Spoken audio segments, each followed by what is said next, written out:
I'm Lenny Green for Capital Jazz TV. Sitting with me are two of the most distinguished voices of our time. I'm talking about 80s, 90s strong. I'm talking about no other than New Edition, no other than Ralph Tresvant, Johnny Gill, the voices of the 80s, the voices of the 90s. Welcome.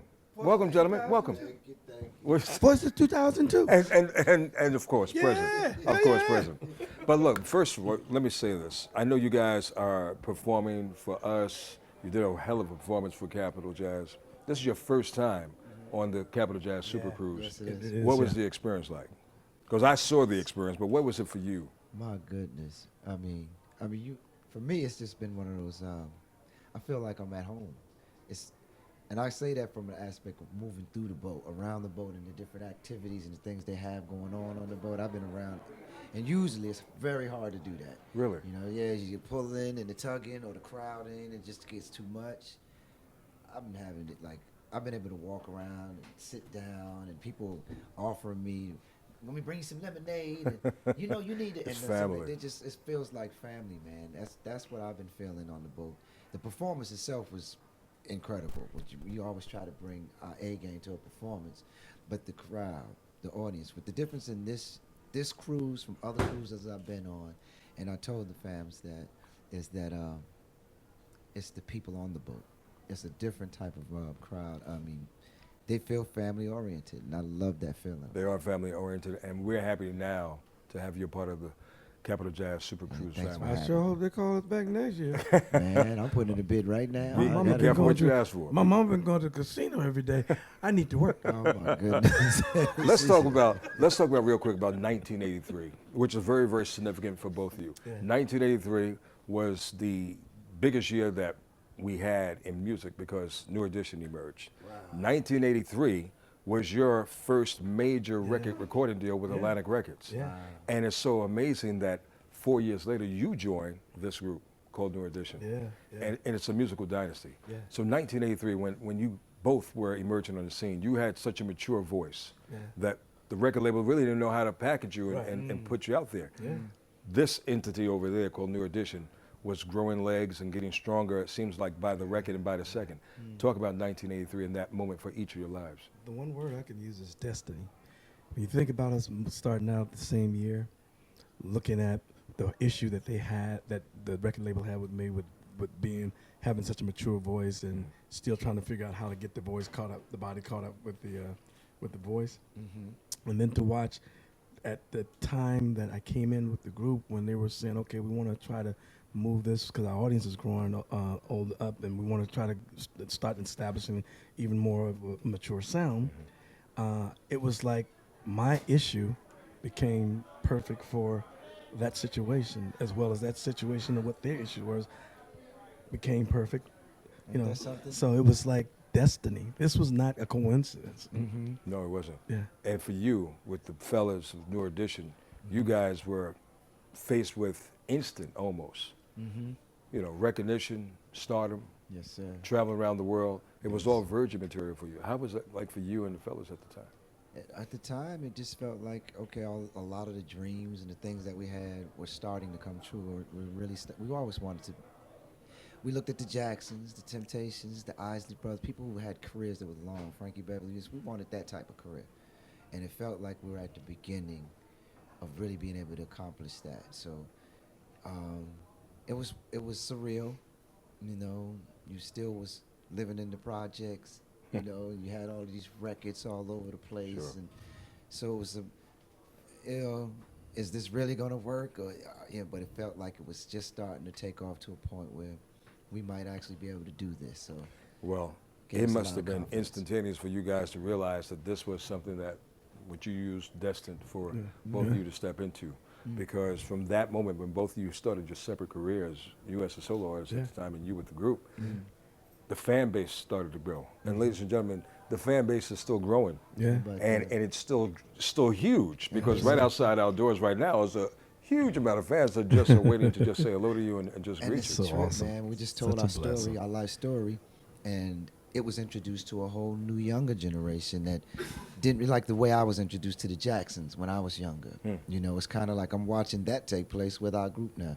Like we're the the group that the little kids in the household is just catching on to Mama's Michael or Jermaine, or like, oh wow, look You at that, become them. and digging, and that has to do with a lot of this telling the story, starting little with the groups, right? We had the littles in the group. That's what we call them, the littles, and then we had the bigs. Yes. So we can tell, that's how we differentiate the eras. But the littles helped introduce with the whole story. But the littles helped introduce what the group is about and what we've been doing to a whole new little generation, and that's been amazing for me, because that's the time that I remember feeling like I was being introduced to my favorite group, which was the Jacksons, and Michael and those boys at the time. And you could see that in your performance, in your movements, even now. I mean, Michael was a big influence on you. Absolutely. Who was a big influence on you, Johnny? Oh gosh, Stevie Wonder, Donny Hathaway, to Teddy Pendergrass, Peabo Bryson, Jeffrey Osborne. It was, so many of those guys that I listened to that were a really big influence. So when you take those elements of influences and put a little PK on top of them, Yeah, you get that aggression. And let me not forget Luther Vandross. Better not forget that. Yeah, old Lou. I And miss it's him funny so when much, you hear man. him sing, that sounds like a mixture of like what he's, Johnny can do any one of those guys. can. Yeah. And get it. Wow. That's a trip, man. Taking the stage by storm and by command is something that came effortlessly for you guys. Is it family members prior to y'all that helped shape and mold you? I mean, aside from the stars that were around you that you guys looked up to, infrastructurally, was it family that helped you mold your sound, mold your identity in terms of being in this game? as well? Indirectly for me, I didn't have anybody that was actually. I had some uncles, my Uncle Roy, my Auntie Terry. They enjoyed. I would go over their house and watch them do jam sessions every now and then. But that was that was far and few in between for me. My mother and my father were just huge. The music influence in black homes at that time was just huge anyway. So just listening to Stevie Wonder records and just whatever was the top 10 records. My mother would play music while she was cleaning the house, and I just fell in love with it. It was a part of us that way. So indirectly, I was introduced to just the love and what the kind of atmospheres music can paint, and what happens when you turn it on. I wanted to create that. Wow. As I got older, I said I want to be a part of creating that type of energy. And you had the foundation of family anyway. Yeah, my dad was a minister, so I had to sing in the church whether I wanted to or not. I'll never forget my father making us rehearse late at night. We had on a school night, and I was the youngest, and my brothers, they would push me out front because my dad was rough on us. He was really tough on us, and wouldn't let us go to bed until we got the song right. So, but watching my dad, I was influenced by my dad. Watching him, he used to have the matching shoes to the belt with the suit, and I used to think it was the sharpest thing that was ever. Watching my dad when he would get dressed, and then watching him preach, and then you watch him sing in a quartet group, and watching him bring the house down, singing in a quartet group. It was just like, it was just all around me, and I was taking it in. I didn't realize it, but I was taking it in. Well, you kind of look like a preacher. You're probably like a younger version of your dad right now, because you come out with the shiny shoes and you have the shiny shirt. Yeah. Well, I think entertainment is important to me. I don't like to wake up and go into an audience, or try to perform into an audience looking like I just put on what I just came out in and I woke up in. I think that's what you do to separate the difference between the audience and you, and giving them show, giving them something to look at that's not just show. So Business. I think it's important. And that's just, I'm from the old school, and it doesn't mean that it necessarily works for everybody, but for me, that's how what I want to present. Yeah. Look, you're part of the Capitol Jazz SuperCruise for 2019. We're still fresh into 2019. What happens with Johnny Gill and Ralph Tresvant for the rest of the year? What are you guys focusing on, working on? What can we look forward to? Releasing music. Yeah. Collectively? Oh, yeah. Collectively, individually, yeah. and under the same type of channel. We're working together on all the way hand in hand to make sure that these projects win, make sure we got the right combinations of people working on them. And, we're talking to LL. We're getting ready to go sit down with Jimmy and Terry and whip up some. Well, as soon as we get off this boat, that's where we're going. Go back in the studio with those guys and whip up some more of that. Jimmy Jam and Terry Lewis. Yeah, man. We're going to go back in there and get it done, because I think it's important that we continue to keep making great music. We've made history. We've definitely have imprinted and made an impact on this industry, but there's still so much work to be done more, and we're not happy and content. We're ready to go, and we're still hungry and ready to move, continue to keep growing. So we're looking forward to it. I'm excited. Absolutely. If each of you had to step out of the circle of music, something totally unrelated to music. What could you see yourselves in getting involved in or doing or developing? I think I would be into motivational speaking, bringing people together. I'm big on the Ubuntu movement, which means I am because we are, or I have because we have. And with that, I've been able to bring together so many different peoples from different parts of the world, and they bond and they do functions every year on their own. And it's just one of those things that feel like I want to return back to a feeling that felt like I had when I was growing up. My community, again, we used to raise each other. You know, I had my neighbor. She caught me, my mother's best friend caught me doing something. She can grab me by the hair, slap you in, she can make you, and then your mother gonna do the same thing, which is, and it wasn't so much just from that, but everybody was looking out for each other. A sense that we always had each other's back where I was at. I think I would be out there trying to further that. Outside of that, man, it's not a whole lot. This is what I do: music, dancing, and singing, entertaining was another way that I realized that that's exactly what I was doing, bringing people together. And so once you get them together, what are you going to do with that? You know, once the music dies, how do you keep that feeling going, going on and on after the music? I think I would be doing that. And Johnny? I really truly believe, because I do this every day of my life, probably counseling. I recognize that my life is every day is consumed with trying to make people understand what it means to communicate, how you need to communicate, recognizing the things that I keep using the word as being conscious, aware, to learn how to understand what you're doing and how little tiny things that we can do that can create conflict, and the way you say something, the way you do it versus all those things. And I deal with it every day.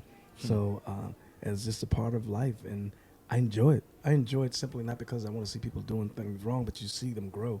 When you see someone try a different approach of doing something that made a difference in their lives, it's like you go, okay, this is what this is about. And I do it. I don't understand, because it's not like I wear a title. It's not like I ask or advertise. That's just what happens every day. Someone. Yeah, Johnny Gill, the therapist. Doctor. Yeah. Dr. Johnny Gill. Well, you know what? The next time you come on the Capital Jazz Super Cruise, we'll have a special session for you to have therapy with as many guests that you can deal with on a daily that would be basis. something. That would be interesting. Wouldn't it? That's a great idea. Because you're family now. So I love it. Yeah, that would be awesome. Well, we loved your performance. Thank you. And we loved your presence, and we loved your energy. Thanks. And continued success to both of you brothers. You know, Thank you. I have the utmost honor Thank you. for all that you've contributed to black music. So please just keep doing what you're doing. Well, with us. let me just say for the record, thank you, because Yep. you've been a part and supporting us for, Yep. I hate Come to tell on, your man. age, for a long Don't time. tell my age. Thank you. I appreciate A it. long right, time. And I don't think that we could do this. I tell everyone that, no matter how great this music is that we do, we could just have music, and it would be great for us to play for our friends. If people like you don't get up and go to work, who allows the world to get a chance to hear it, because you're the one that communicates in the middleman for us, for the people to be able to get a chance and opportunity to hear the great music that we put together. So it takes all of us, and we all need each other, and we don't do this by ourselves. It comes from us recognizing that it takes the guy to get up and used to drive the trucks that have to go and deliver those CDs to the stores, to the guy who gets up and have to play those records to make sure that the people that are driving in the cars are listening to hear it. It's all those things is what creates and makes and made us who we are. The fans that go out and buy it. So, Well, so brother, thank you. No, thank you. Thank you, man. Look, Johnny Gill, Robert Tresvant, all a part of Capital Jazz TV, Outlet of Green. We love this cruise, man. Yeah. We shall be back. Believe that. Yeah. Every year.